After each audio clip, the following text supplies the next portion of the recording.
Bolingo site ya Sikebimi mopepe ya sika mopepe ya sika chez Christelle Lopungu La Rose Mamo Iranium de la presse.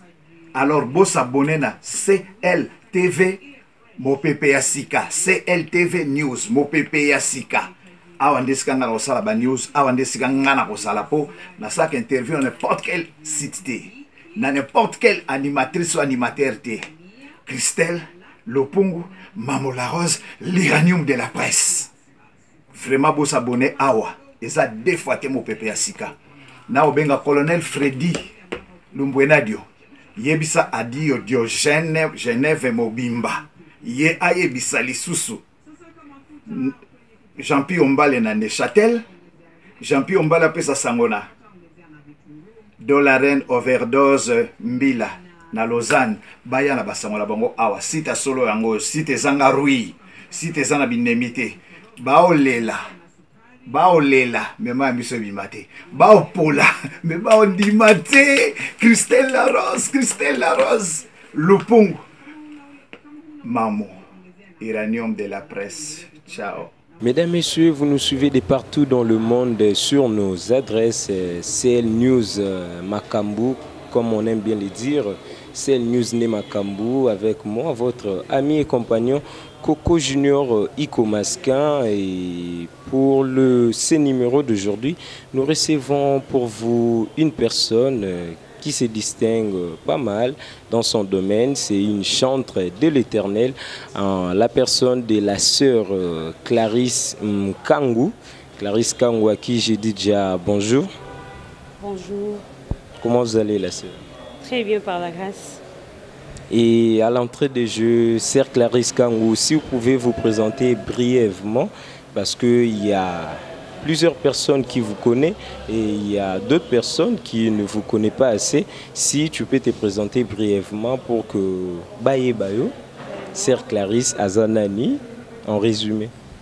Merci, sœur Clarisse Kangou, artiste musicienne chrétienne, donc chantre de l'Éternel, ici dans notre pays Congo. Nabato Baye Binga, Baye Bi déjà, Bao Baye Bite, je me présente encore que Maman Clarisse Kangou. Et Batoubaye Binga Mingi na chanson ya Jericho et Kokwea, d'autres personnes na Motoazalinini. Motoazalinini, Weto Kanisaye, Mabele Pamba, Ike Mina Mabokona Yo. Donc, la chanson en andé va reconnaître facile. Merci beaucoup, la sœur Clarisse. Et déjà, depuis que vous avez commencé votre carrière, vous avez fait combien d'années, si vous pouvez nous aider? La carrière musicale, c'est à peu près 20 et quelques. Donc, 27 à 25 ans déjà. Mais la trompette de l'Éternel, mon groupe, a totalisé maintenant 16 ans d'existence. Ouais. Ah, vraiment, c'est une bonne chose. Et déjà, dans la carrière, Nayo, si vous pouvez nous parler quand même des difficultés que vous avez rencontrées durant votre longue carrière. Et 20 ans, c'est pas peu. 20 ans déjà, on sous-entend qu'une personne est adulte, donc vous êtes assez mieux. Ici au Komeli, na Moussalango, donc si vous pouvez nous dire déjà la difficulté nini vous rencontrez durant 20 ans de carrière et puis qu'est-ce que vous avez pu réaliser déjà et c'est pour le Saramouté maintenant le but que non, j'ai atteint place au Nazaro Lukanako. Oui, merci, tu joues vraiment tant et belé, il y a aussi la Moussala. Et puis si pas si ils ont mis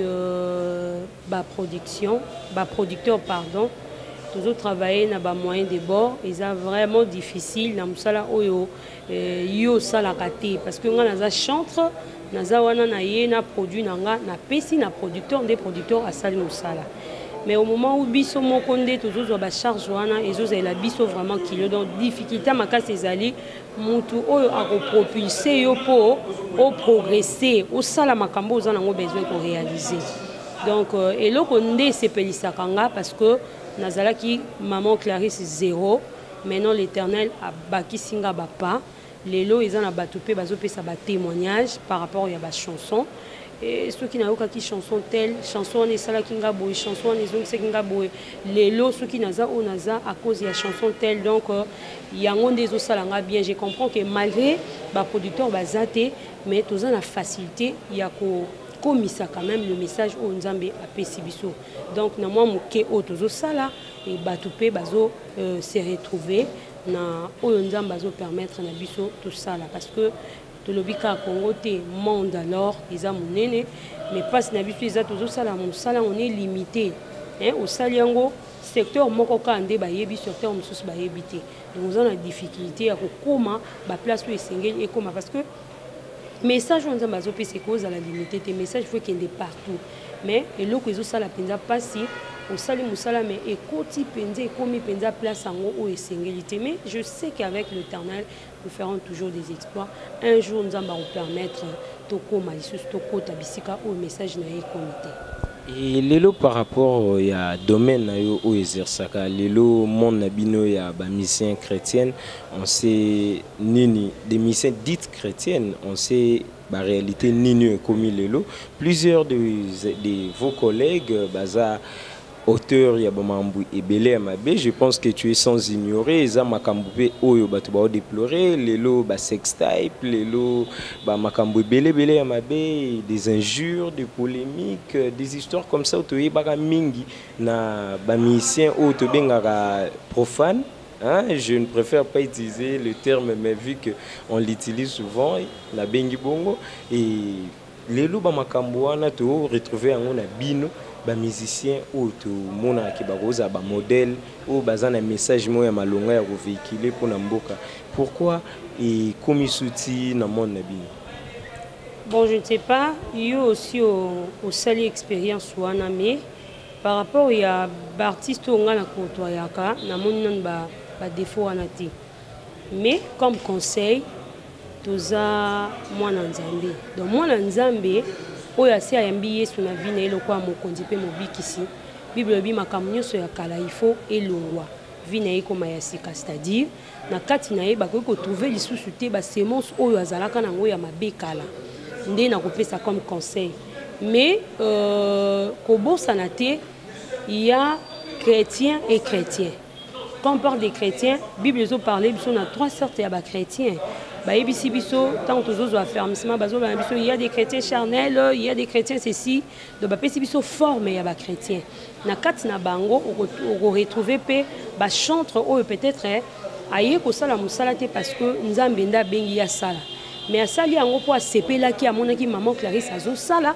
ye pa lobi ah ndenge maman Clarisse azo sala c'est comme si nga personne na sali na kozwa mbongo donc aye na cadre moko ya commerce wana tokoki ko obendela ngo mindondo mingi te mais nzambe na likolo ayebi banani bazo salela ye na solo pe banani bazo salela ye na lokuta mais eloko na koyi koloba na bandeko oyo bazo tambola malamu te bango moko baniyebi okoki kokosa mutu moko kokosa conscience na yo te okoki kokosa mutu moko kokosa nzambe te baniyebi consciemment que nga nazo tambola na crainte ya nzambe te na lobi boye moto aza mabele putulu ya pamba okoki kotuta tolo pona lobi te parce que tu ne sais pas oyo nini nzamba bongisi lio pona mokola lobi ngonga oyo nzamba pesi yo o vivre na sena moya pesi yo souffle de vie eza pour s'aventurer na ngote mais pour tambola na crainte ne pour un jour ceux qui ont leki o se retrouver ta na lola.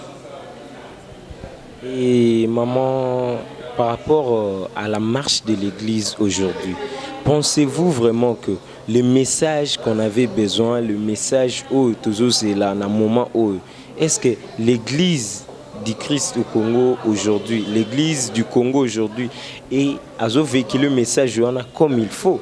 Est-ce que la cible doit atteindre un haut ou pas? Parce que tu es aussi servant de Dieu, ou yebi les signes, les lots, tout le monde va venir belé, homosexuels, des histoires dans la Bible. Ils ont un signe à temps de la fin. Biso oyo toza bana nzambe Bible a révélé biso tout avant makambo ekoma. Mais quand même étant des serviteurs de Dieu, vous êtes censés apporter les messages où esengeli na moment oyo. Est-ce que vous salango penza, vous pesa message wana na moment opportun?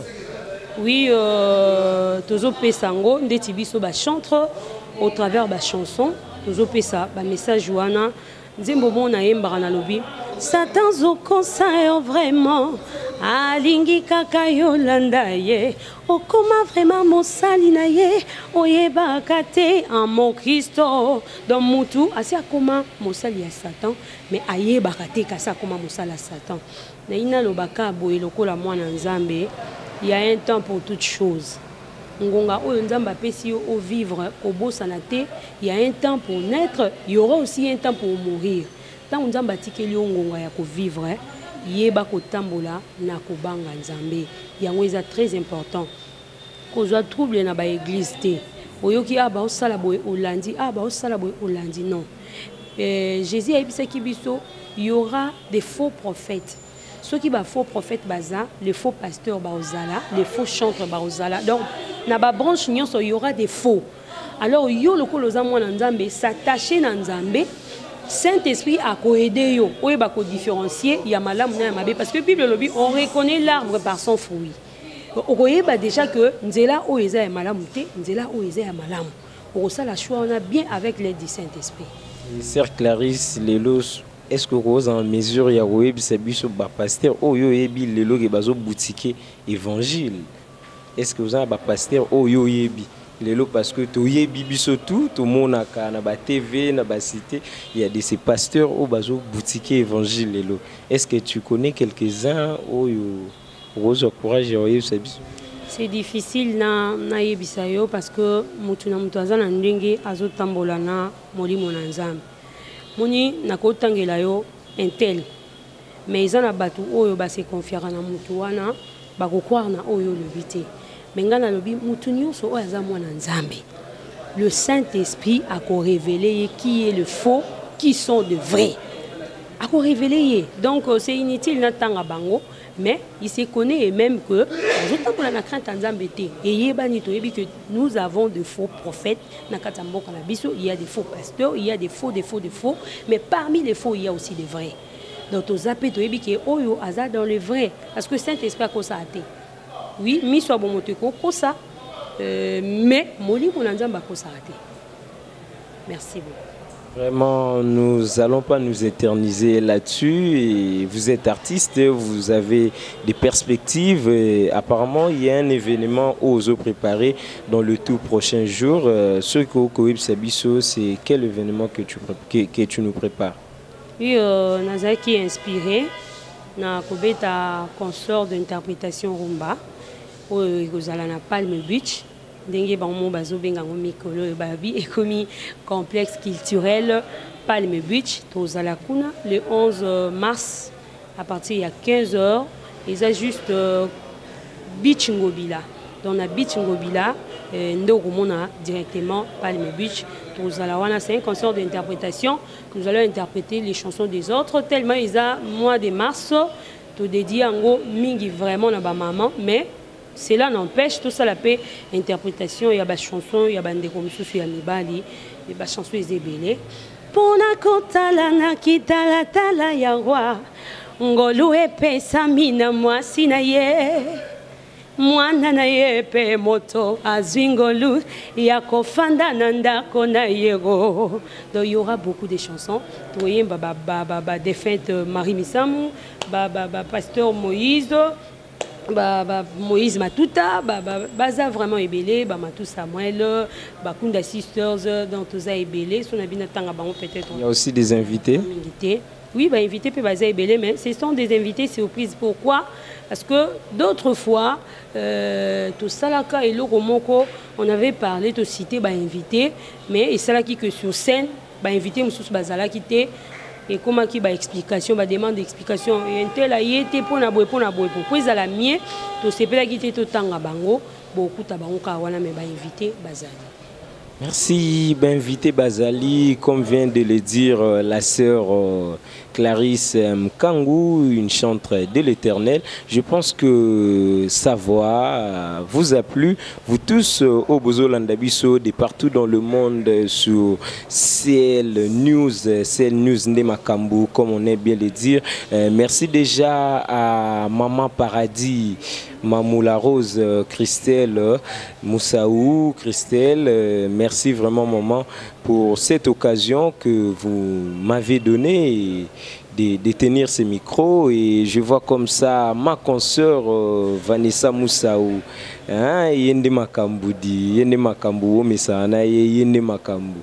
Je pense que cette émission vous a plu, vous tous qui nous avez suivis depuis la Belgique. Je vois comme ça Antomé Tambouyi, je vois comme ça la patronne Nana Takaza, je vois comme ça Médar Mbaka et Toussaint Tokala, je vois comme ça Didier Tokala et puis Trésor Souverain, et je vois comme ça Titi Mayaba, et big salutations à toi Marie-Pauline Godwin, maman Nyongo Baofuta et puis à tous ceux-là qui nous ont suivis. Si cette émission vous a plu, dites merci à celui qui était derrière la caméra, mon frère. Je pense que Bomesa Anabiso, Malongan Zawa, Malongé Zawa, Bomesa Anabiso, là-bas chez le voisin il n'y a rien, et on est Makambu.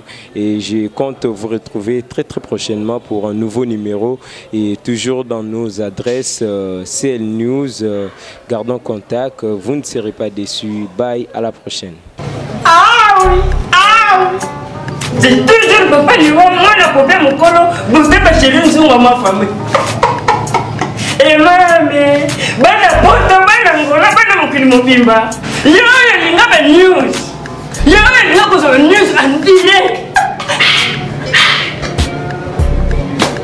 Kasi c'est ça mon côté. Ce que vous te regardez ça CL News TV. Oko se formation ya mbesu. Obiso bangle to lobaka ya nkunzu.